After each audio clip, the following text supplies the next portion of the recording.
Alright, sa aming mga customer at clients all over Palawan ng mga ambitiousness na not so pretty. Charot!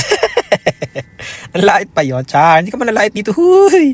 But anyway guys, so for today's video, isa sa ating mga regular customer na from Nara, Palawan. Ayan, hi kay Tita Ses Escalona. Para sa mga nakakakilala sa kanya, isa po siya sa pinakamayaman sa Nara. Kaya pag nangangailangan po kayo, pwede nyo siyang lapitan, pwede nyo siyang utangan, pwede nyo siyang hiramin, pwede nyo siyang kidnapin. Charot!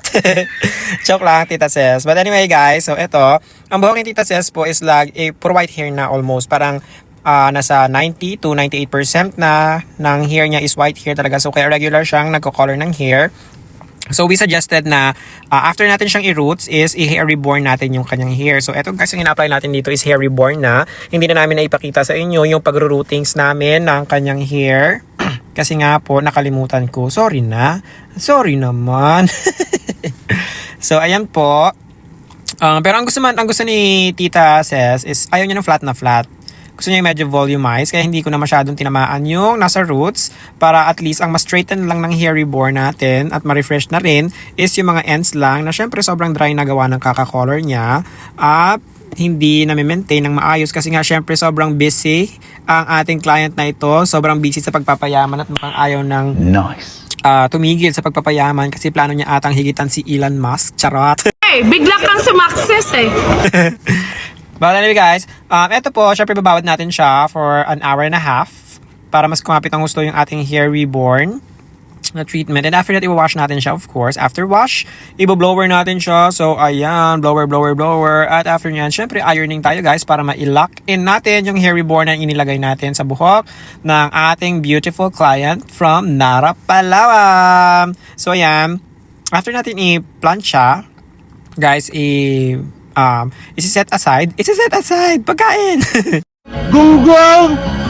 Barinig kita sa mukha eh! Nga po ang ating final na pagbabanlaw sa buhok ng ating client. So, tignan yung maigi ang kanyang hair. Well, ayan na guys. So, eto na po ang final look ng kanyang hair. Hindi pa po namin ito napaplansya.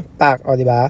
Meron lang talaga siyang mga nasa dulo. Ayan o, yung kanyang mga parang sunog-sunog sa dulo. Ika-cut na lang natin yan mamaya para maayos natin yung gupit ni Tita Ses. But, all over, but all in all guys, kung mapapansin nyo, sobrang iba na yung hair ni Tita Ses from this. Grabe ka? Ang galing! To this, just because ginamitan natin siya ng hair reborn treatment. Talagang hindi na siya ganun kabuhaghag, hindi na ganun ka-curly yung hair. At medyo nag-straighten na siya, diba? Para nga siyang niriband, kung tutuos-tuusin. Kung titignan nyo lang guys, para talaga siyang niriband, especially sa personal. But anyways, diba? Dahil nga mapanghusga kayo, edi wag na lang, bahala kayo. Kayo na mag-desisyon, para desisyon kayo eh. Alright, so eto lang muna ang aming papakita sa inyo for today's video. Sana nagustuhan nyo po ang effect ng ating hair reborn treatment para sa mga dry and color treated hair dyan. Alam nyo na kung saan kayo pupunta. Dito lang yan sa Tinigiban. Harap mismo kami ng gate na malaki ng PNP Tinigiban. So that's Glamorosa Salon, Palawan. So thank you so much guys for watching. Kung nagustuhan nyo ang video namin, don't forget to like, share. O, diba? Daming share. Follow our page. That's Glamorosa Salon, Palawan. At i-follow nyo na rin ako. Baka naman. O, diba? So, that's like, share, comment, and subscribe, and follow na rin. So, thank you so much for watching, guys. Hanggang dito na lang muna ang aming video. And I will see you soon. Goodbye!